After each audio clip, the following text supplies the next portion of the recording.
গুলশান কলোনিতে বেপরোয়া দুষ্কৃতী তাণ্ডব। প্রথমে পিস্তল নিয়ে দাপাদাপি, মাঝরাতে বোমাবাজি।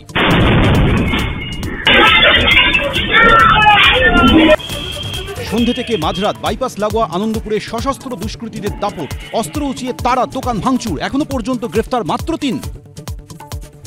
10 ঘন্টা ধরে গুলশান কলোনিতে দুষ্কৃতী তাণ্ডব। একদিন পরেও কিছুই জানেন না মেয়র। এটা আমার জানা নেই, নিশ্চয়ইভাবে খবর নিচ্ছি। এটা আমার জানা নেই, আমি এটা নিয়ে বলতে পারবো না। কসবার পরে গুলশান কলোনি, রাতের কলকাতায় ফের অস্ত্রধারীদের শাসন। পুলিশ নিয়েই প্রশ্ন খোদ তৃণমূল কাউন্সিলরের। 2 মাস ধরে আমি নিজে বলেছি বাইরে থেকে ক্রিমিনালরা এখানে আসছে, অদ্ভুতভাবে কোনো ব্যবস্থা নেওয়া হয়নি। ভিড়ে ঠাসা দক্ষিণেশ্বর মেট্রো স্টেশনে টিকিট কাউন্টারি সহপাঠীর হাতে বাগবাজার হাই স্কুলের ছাত্র খুন। হাওড়া স্টেশন থেকে অভিযুক্ত রানা সিং গ্রেফতার। বাড়ির সামনে মদের আসর, প্রতিবাদ করা ইকবালপুরে কুপিয়ে খুনের অভিযোগ। মঙ্গলবার হামলা, আজ মৃত্যু। 5 জনের নামে এফআইআর, 1 জন আটক।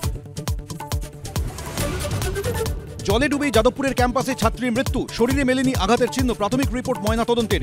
কিভাবে পুকুরে পড়লেন অনামিকা, এখনো রহস্য। ছাত্রীর মৃত্যু, নিরাপত্তা নিয়ে প্রশ্ন তুলে আসরে এবিভিপি। গেট টপকে ভিতরে ঢোকার চেষ্টা, পাল্টা পথে নামল টিএমসিপি।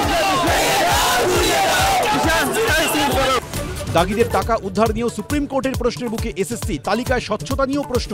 এখনো টাকা উদ্ধার শুরু হয়নি, জবাবে জানালো কমিশন। অমিত শাহ থেকে মতুয়াদের নিয়ে মন্তব্য, বিতর্কে তোলপাড়। তাও অবস্থানে অনড় মহুয়া। আমি যেটা বলেছি রাজনৈতিক বক্তব্য, যাদের বোঝার তারা ঠিক বুঝেছে, ফ্যাকচুয়ালি কিছু ইনকারেক্ট বলিনি। মতুয়াদের নিয়ে মহুয়ার মন্তব্যকে হাতিয়ার করে কৃষ্ণনগরে শুভেন্দু। হিন্দুদের অপমান করার অভিযোগে ভোটে জবাব দেওয়ার ডাক। নাগরিকের মৌলিক অধিকার নিয়ে দুর্গাপুরের এনআইটিতে প্রশ্নের মুখে মেজাজ হারালেন সুকান্ত। কেউ সাজিয়ে পাঠাতে পারে, দাবি কেন্দ্রীয় শিক্ষা প্রতিমন্ত্রীর। মৌলিক অধিকার কোথায় তোমার খনন হয়েছে? কেউ বানিয়ে পাঠিয়েছিল হয়তো। মমতা বন্দ্যোপাধ্যায় কখনো বিচার বিভাগকে খালি হাতে ফেরাননি। বিদায় সম্বর্ধনায় বললেন হাইকোর্টের প্রধান বিচারপতি শিবজ্ঞানম। প্রশাসনের সঙ্গে ভারসাম্যে জোর। সেনাকে যুব সমাজের ডেডলাইনের পরই সুশীলা কার্কিতে ইশায়। অন্তর্বর্তী সরকারের প্রধানমন্ত্রী হলেন প্রাক্তন প্রধান বিচারপতি। রাষ্ট্রপতির কাছে শপথ গ্রহণ। গুজরাতের কন্ডালা থেকে উড়ানের পরেই খুলে গেল বিমানের চাকা। বড় ধরনের দুর্ঘটনা থেকে রক্ষা স্পাইস জেটের। যান্ত্রিক ত্রুটি নিয়েই মুম্বাইয়ে নিরাপদে অবতরণ।